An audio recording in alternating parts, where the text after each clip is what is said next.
your overall commander's assessment? Are we winning or losing? Mr. Chairman, I believe we're in a stalemate. Thank you. And of course, our Afghan partners have been sustaining very significant losses.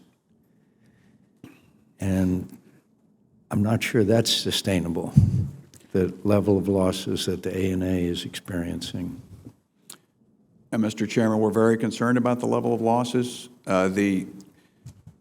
The current recruitment replaces the level of losses that they're experiencing. However, it does not allow them to get to their full authorized strength, which they are below.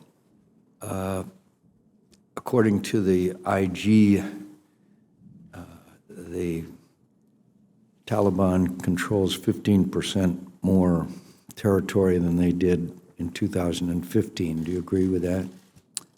Yes, Mr. Chairman, I do. As you know, and the committee knows, 8,400 U.S. troops and 5,000 coalition troops. That's 13,300.